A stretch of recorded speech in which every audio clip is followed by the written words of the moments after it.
Hello everybody, today I'm going to be showing you how to address a business letter envelope. So this is an envelope that has a business letter that you want to send to someone that you are not close friends with, you're not friends with. Maybe you know them, maybe you don't.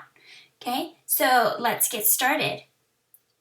So here is an image of an envelope. Obviously your envelope is going to be much smaller, but I've blown it up so we can easily see. Let's start over here with your stamp. So you need a stamp for the postman to send your letter to where you want it to go. I recommend getting a forever stamp. So you can kind of see here that this forever, it has a slash through it because it's an image and it's not a stamp that you can just print off the internet. You have to go to a post office and buy a forever stamp. Forever stamps are awesome because it means that you can mail an envelope with a forever stamp on it for as long as you need to. So stamps are right now, I think it costs about 47 cents. So a forever stamp that you buy today is worth 47 cents. You will have to pay 47 cents to get a stamp with forever on it. A few years ago, to mail an envelope, it costs you 45 cents. So if you paid for a forever stamp back then, you had to only pay 45 cents. Well, it's costing 47 cents now. Is a forever stamp still going to work? Yes, it is. It doesn't have a number on it, so it's good for as long as you need. You can mail an envelope in the future with a forever stamp that you bought today, even if that price goes up. If you don't get a stamp that has forever on it, and you get a stamp like maybe this one that has a number on it, that means you paid 45 cents for a stamp. So a few years ago when it cost you 45 cents to mail envelope, this was fine. This, you stick one stamp on that envelope and it would have gone to where you want it to go. But today it costs you 47 cents. So that means you're short 2 pennies. The postman is not going to send that envelope through unless you go out and you buy maybe 1-cent stamps and stick 2 more on that to get 47 cents. They have like 2-cent stamps that you could stick one on, but it needs to equal how much it costs an envelope to go through. So today it's 47 cents. Either you can have a forever stamp, just one stamp on there, or you have to have stamps that the numbers add up to 47 cents. Okay, let's jump over here to the top left corner.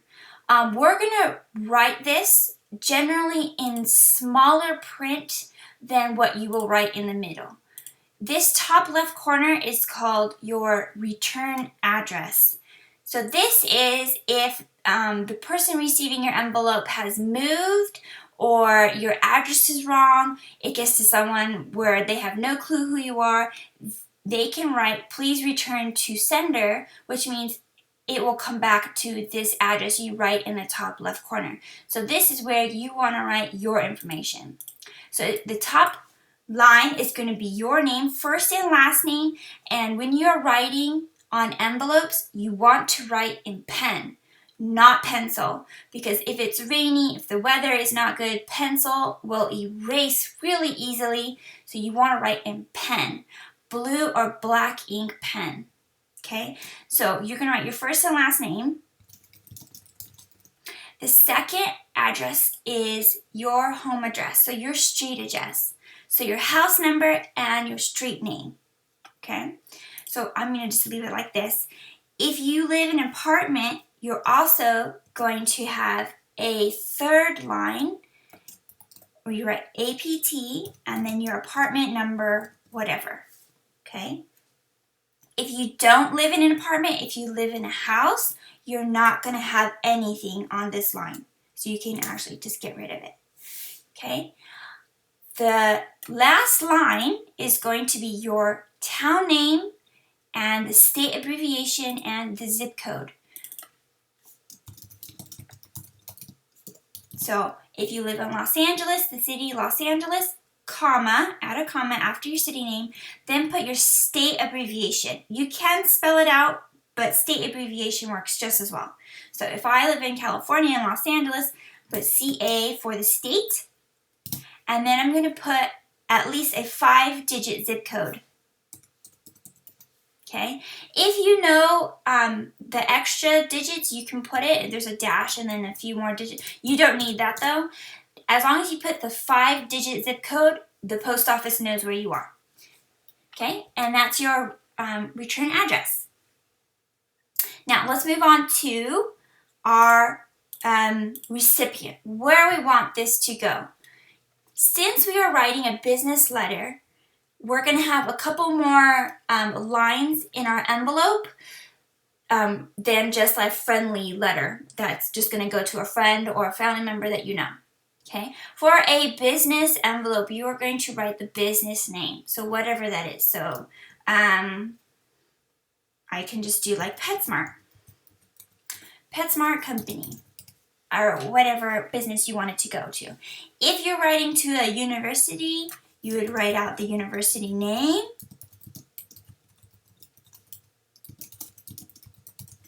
the full name. Do not put abbreviation. This is also UCLA. Oops, UCLA. Don't write just UCLA. This is no good. This is a formal letter, so you want to spell out everything. Okay? Now, recipient. If you know who is going to open your envelope, say you know that Mrs. Jones always opens all the envelopes for PetSmart, okay? Then you would write Mrs. Jones, her first and last name. But what if you don't know who's going to open it? Like, UCLA is a huge campus. We don't know where it's going to go. We don't know who's going to open, but we kind of know what building or department we want to write to. So then you would write the building or department. So in this case, we would be writing to the visitor center. Okay, so the first top line is the general big business or general big university you're writing to. The second line is a specific person or the specific building or specific department you want your envelope to go to.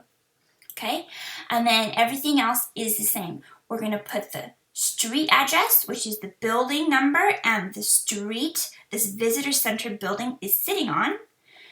If you have a second address, for business letters, you're not going to really have this because they're probably not going to be an apartment. If you know like what room Mrs. Jones is in, like room 1A or whatever, then that's where you would write it. But for our case, we don't know who's going to open it, so we don't need the second address. That's only if you know who is going to open your envelope, okay? And then, like your return address, you're going to put your city, comma, your state abbreviation, and then the 5-digit zip code. Okay? Once you have all that, make sure it's in pen, blue, black ink. Make sure you have your stamp. It's forever stamp. I recommend a forever stamp. And then you stick your letter in there, seal it up nice and tight, and then you can drop it off into any post office. If you live in a house, you can actually stick it in your mailbox and the postman will take it from your house and to the post office for you, which is really nice. So there are a couple ways to get your envelope to where you want to go. And that's it. It's as simple as that.